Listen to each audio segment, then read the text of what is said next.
సదాశివసమారంభాం శంకరాచార్యమధ్యమాం అస్మదాచార్యపర్యంతాం వందే గురుపరంపరాం. శ్రీ గురుభ్యో నమః.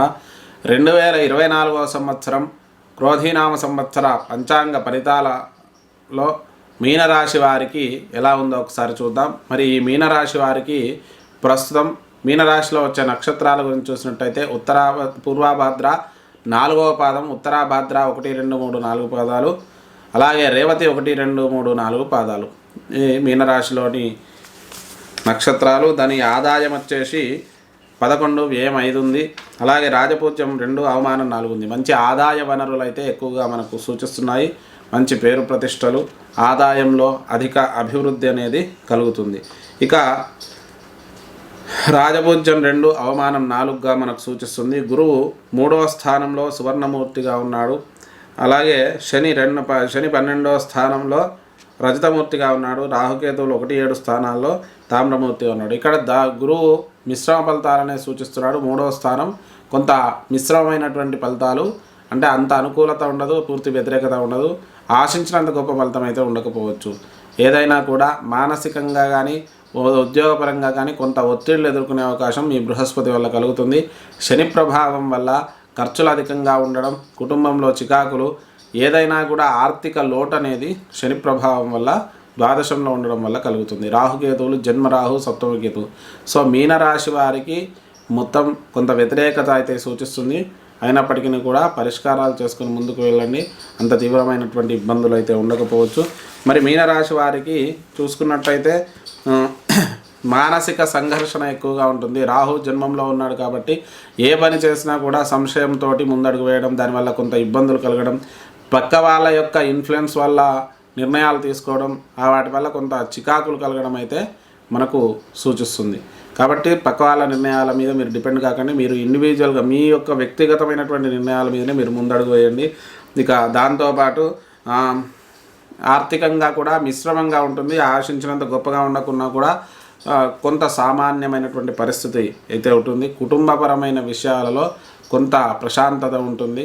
ఏదైనా కుటుంబం యొక్క సహకారం ఈ సమయంలో మీకు ఎక్కువగా ఉండడం అనేది మనం గమనించవచ్చు. గృహ నిర్మాణాలు చేపట్టే అవకాశం కూడా మనకు సూచిస్తుంది. స్థిరాస్తుల కొనుగోలు చేయవచ్చు. అయితే కొన్ని ఆటంకాలు, వాయిదాలు పడడం అనేది కూడా మనం గమనించవచ్చు. వాహనాల కొనుగోలు కూడా కొంత వాయిదా పడే అవకాశం మనకు సూచిస్తుంది. ఇక తల్లిదండ్రుల నుంచి కొంత అనుకూలమైన వాతావరణం ఉంటుంది. మంచి సంతాన ప్రాప్తి కూడా కలిగే అవకాశం ఉంది. ఆరోగ్య విషయంలో అనుకూలత, ఆరోగ్య విషయంలో సానుకూలమైన వాతావరణం ఉంటుంది. ఇక రుణాలు కొంతవరకు తీర్చే అవకాశం కూడా మనకు సూచిస్తుంది. ఉద్యోగంలో మంచి అభివృద్ధి.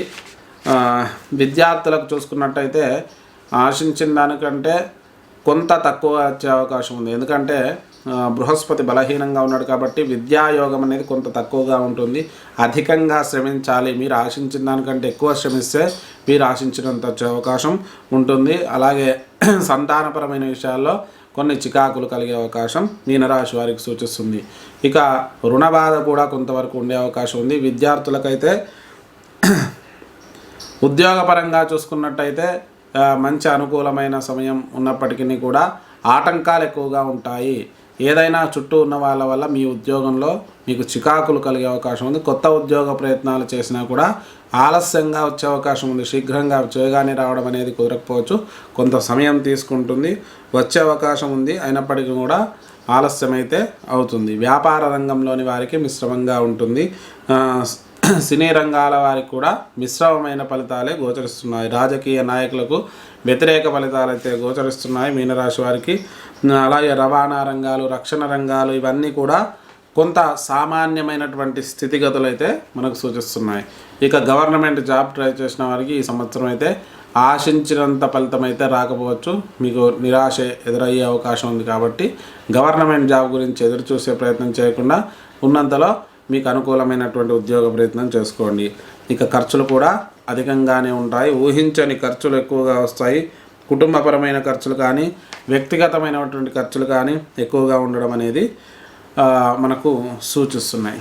ఇక మీనరాశి వారికి పూర్వాభాద్ర నక్షత్రం వారు అందరి మన్ననలు పొందుతారు. పూర్వాభద్ర నక్షత్రం చాలా అనుకూలమైనటువంటి మంచి నక్షత్రం. వీళ్ళు అందరి పేరు ప్రతిష్టలు, మంచి అనుకూలత, చుట్టూ ఉన్న వాళ్ళతో మంచి అనుకూలమైనటువంటి వాతావరణాన్ని ఏర్పాటు చేసుకుంటారు. ఉత్తరాభాద్ర నక్షత్రం సత్కార్యాచరణ చేస్తారు, అంటే మంచి మంచి పనులు చేస్తుంటారు. లోకహితం కోరం అందరికీ అనుకూలమైనటువంటి పనులు చేయడం, అందరికీ సేవ చేయడం అనేది చేస్తుంటారు. ఇక రేవతి నక్షత్రం వారు దాతృత్వం, అంటే ఏది ఉంటే దానం చేస్తూ ఉంటారు. వాళ్ళ దగ్గర ఉన్నదాన్ని కూడా దానం చేసి మంచి పేరు ప్రతిష్టలు అయితే సంపాదిస్తారు. ఇక అదృష్ట సంఖ్య 3.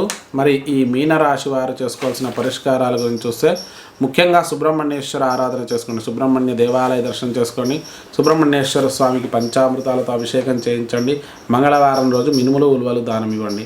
ఇక శనికి తైలాభిషేకం చేసుకోండి, నీలాంజన సమాభాసం అనే శ్లోకాన్ని ప్రతినిత్యం 19 మార్లు పఠించండి. ఇక దాంతోపాటు దత్త దేవాలయ దర్శనం చేసుకొని ఆ దత్తాత్రేయ స్వామికి సంబంధించిన దత్త చరిత్ర కానీ, అలాగే గురు చరిత్ర పారాయణం కానీ, దత్తస్థవ పారాయణం కానీ చేసుకోండి. శనిగలు నివేదన పెట్టి పంచిపెట్టండి, దీనివల్ల కొంతవరకు శుభ ఫలితాలు కలిగే అవకాశం ఉంది. ఇది మీనరాశి 2024వ సంవత్సరం క్రోధీనామ సంవత్సర పంచాంగ ఫలితాలు. మరి కొత్తగా ఛానల్ చూస్తున్న వాళ్ళు మన విఎన్ఆర్ క్రియేషన్స్ సబ్స్క్రైబ్ చేసుకోండి. ఈ వీడియోను లైక్ చేసి షేర్ చేసి కామెంట్ చేయండి. స్వస్తి ప్రజాభ్యా పరిపాలయంతా న్యాయేన మార్గేణ మహిం మహేష గోబ్రాహ్మణేభ్య శుభమస్తు నిత్యం లోకా సమస్తా సుఖినో భవంతు. స్వస్తి.